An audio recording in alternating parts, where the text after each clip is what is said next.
هاوڕێیانی بەڕێز ئەم کاتتان باش. زۆر خۆم بە بەختەوەر دەزانم لە سەدەمین ساڵوەگەڕی لەدایکبوونی وێژەوانێکی گەورەی کورد مامۆستا هەژاری موکریانی ئەو دەرفەتەم بۆ ڕەخساوە کە لەم وێبینارەدا بۆ ماوەیەکی کەم بە چڕوپڕی لەسەر کاریگەرێتی ئەدەبیاتی مامۆستا هەژار لەسەر ڕەوتی گوتاری ڕۆشنبیری کوردی قسە بکەم. لە سەرەتاوە دەمەوێت یەک دوو خاڵی زۆر سادە دەربارەی ناونیشانی بابەتەکەم عەرزتان بکەم، دواتر دەچمە سەر ناوەڕۆکی بابەتەکەم. مەبەستی من لە کاریگەرێتی ئەدەبیاتی مامۆستا هەژار تەنها ئەو بەرهەمە ئەدەبیانەی نییە کە مامۆستا هەژار لە ماوەی تەمەنی پڕخێری خۆیدا پێشکەش بە کتێبخانەی کوردی کردی، بەڵکو مەبەستم هەموو بەرهەمەکانێتی، چ ئەو بەرهەمانەی کە ئەدەبی بوون، چ ئەو بەرهەمانەی کە مێژووی بوون، چ ئەو بەرهەمانەی کە وەرجێڕان بوون لە بواری ئەدەبدا نەبوون، کەواتە مەبەستم لە ئەدەبیاتی مامۆستا هەژار تەواوی نووسراوەکانێتی. خاڵی دووهەم، کاتێک کە باس لە گوتاری ڕۆشنبیری دەکەم لەم بابەتەی خۆمدا و باس لە کاریگەرێتی ئەدەبیاتی مامۆستا هەژار دەکەم، مەبەستم تەنها ئەو بازنەیە لە ڕۆشنبیری کوردی نییە کە زۆر جار تەنها نخبەکان دەگرێتەوە، بەڵکو مەبەستم بازنەیەکی بەرفراوانترە کە ئەویش ڕۆشنبیری جەماوەری کوردە، تەواوی ئەوانەی کە خوێنەری بەرهەمەکانی مامۆستا هەژار بوون، چ ئەوانەی کە دەستە بژێر و نوخبەی نووسەران و ئەدیبان بوون، چ ئەوانەی کە خوێنەری ئاسایی بوون. لە ڕاستیدا مامۆستا هەژار لە هەر بوارێک کە کاری تێدا کردووە، دوجار بۆتە ڕێبازێکی ڕۆشنبیری یان ئەدەبی، و ئەوە یەک لەو شتانەیە کە لە کەمتر نووسەر و ئەدیبێک لەو سەردەمانەدا لە کوردستان کە تەبعاً با بڵێن ماوەی دوای کۆماری کوردستان دەگرێتەوە تا ئەو کاتێک کە مامۆستا کۆچی دوایی دەکا، و ئەو ڕێبازە بە شێوەیەک بووە کە دوجار دەیان کەسی دیکە لەسەر دەستی ئەو ڕەچەشکێنیەی کە مامۆستا هەژار کردوویەتی تێیدا بەردەوام بوون. ئەگەر نمونە بێنینەوە، بۆ نمونە مامۆستا هەژار لە سەروبەندێکدا کە زۆر کەم بووە کورد دەرفەتی ئەوەی بوو بێت بیر لە نووسینی فەرهەنگۆک و فەرهەنگ و قاموس بکاتەوە، هەمبانە بۆرینەی نووسی، و هەرچەند بۆ خۆشی دەیزانی کە هەمبانە بۆرینە وەکو قاموسێک زۆر کەم و کورتی تێدایە، بەڵام لەوەش دڵنیا بوو کە ئەو ژێرخانێکی دامەزراندووە بۆ ڕێبازێک کە دواتر بوو بە ڕێبازی قاموس نووسی لە لای زۆر نووسەر و تۆژەری دیکەی کورد. من پێم وایە ئەم کاریگەرێتیە هەر خۆی بەستە بۆ ئەوەی کە دان بە ئەو تێفکرینە استراتیجیەی مامۆستا هەژاردا بنین کە هەمیشە لە کارەکانیدا هەی بووە. و دەتوانین نمونەی کەش بێنینەوە، بۆ نمونە ئەو شەرح و تەفسیرەی کە لەسەر شعرەکانی مەلای جزیری کردوویەتی، دواتر بوو بە ڕێبازێک کە زۆر تۆژەری دیکەش بەتایبەتنەوەی گەنج و بەتایبەتی دوای ئەوەی کە لە ڕۆژهەڵاتی کوردستانیش دەرفەتێک ڕەخسا بۆ ئەوەی کە کاری ئەدەبی بە شێوەیەکی بەرفراوان بکرێت، ئەوانە کۆمەڵێک گەنج هاتنە ئاراوە کە دەستیاندایە قاموس نووسی، تەنانەت وای لێ هات کە زانستگەیەکی وەکو زانستگەی کوردستانیش پشتگیری قاموسێکی گەورەی زمانی کوردی بکات. هەموو ئەوانە بە بڕوای من لە ئەنجامی ئەو دەست پێشخەریانە بوو کە مامۆستا هەژار هەی بووە، چ نووسینی قاموسی هەمبانە بورینە، چ شەرح و تەفسیری مەلای جزیری، تەنانەت ئەگەر سەرنج بدەن ئەو وەرجێڕانە بە نرخەی کە لە مەموزینی خانی کردی، جۆرێک لە ڕێبازی ئەدەبی هێناوە ئاراوەکە پێویستە لە نێوان زاراوەکانی زمانی کوردیدا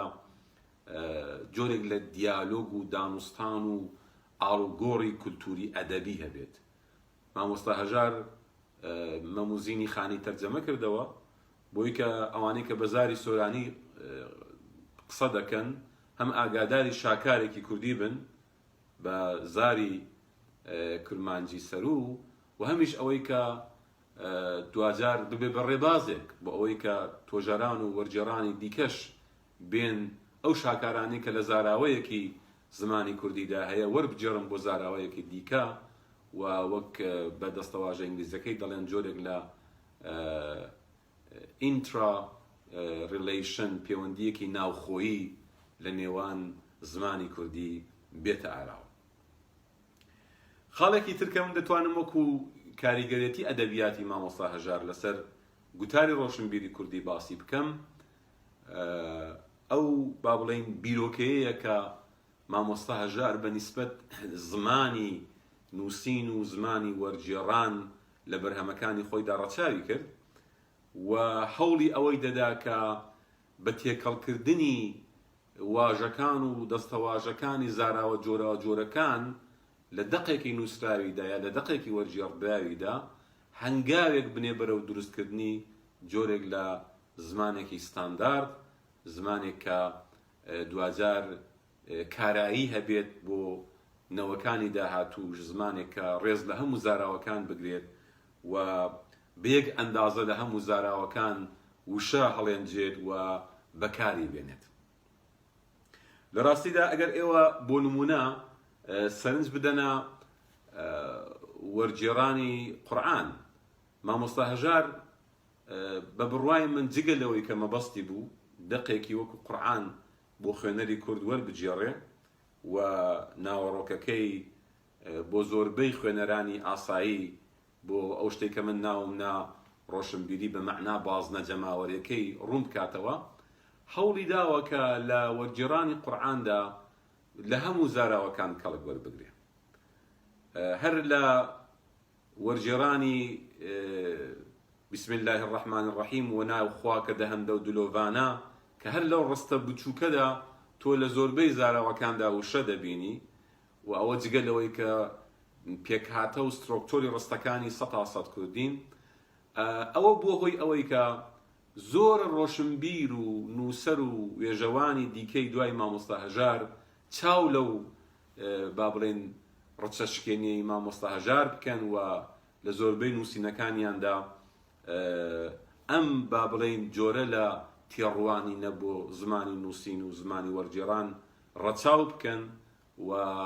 خۆی لە ڕاستیشدا بووە هۆی ئەوەی کە زاراوەکان زیاتر لە یەک نزیک بنەوە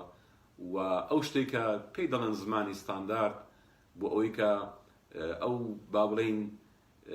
پێگەنیشتمانیەی زمانی کوردی جارێکی دیکە لە نێو نووسینەکاندا ڕنگ بداتەوە، چاویان لەو با بڵێن تەسیرە و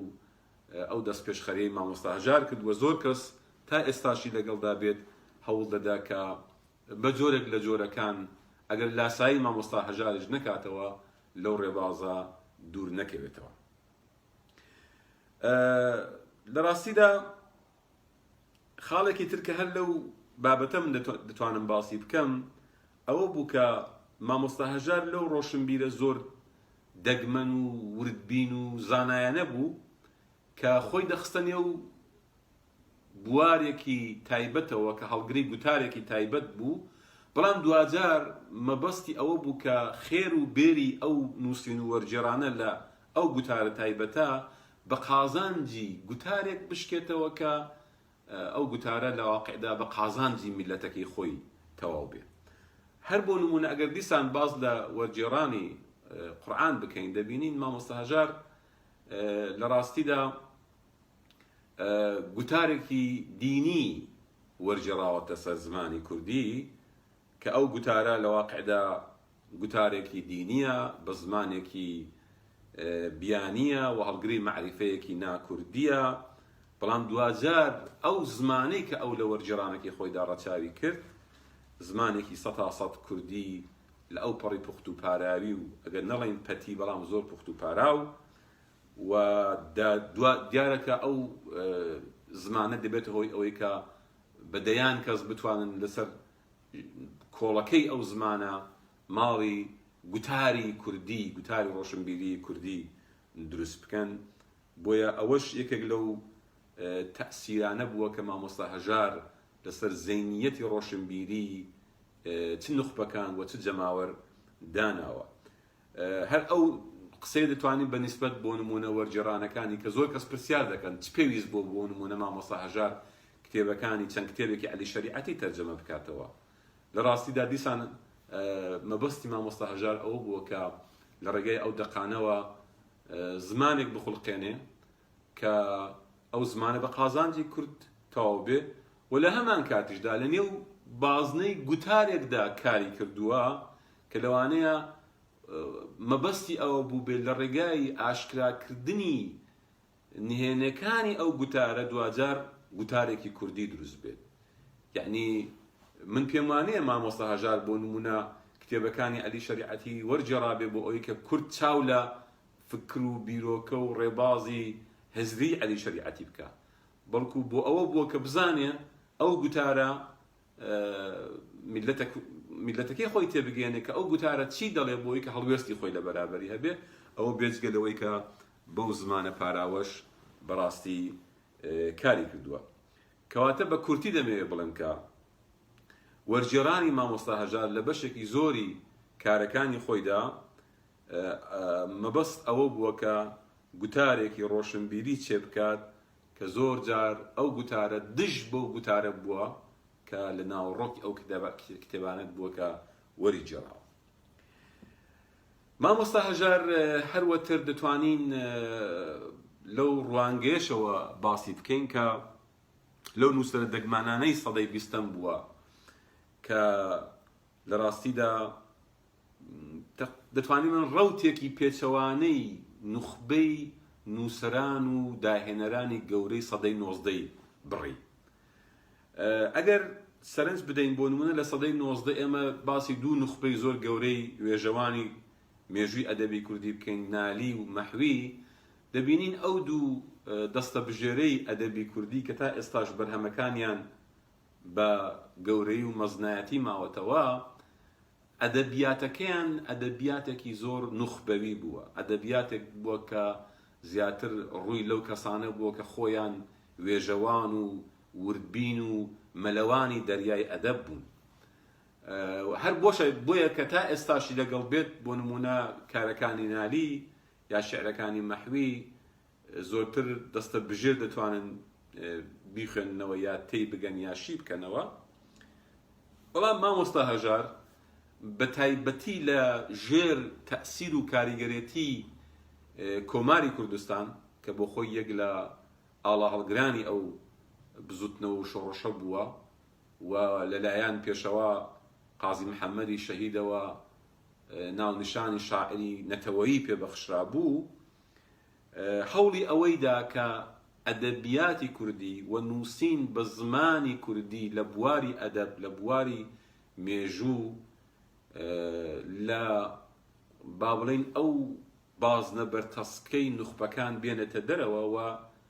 بە معنایەکی دیکە ئەدەبیاتی کوردی بە جەماوەری بکات.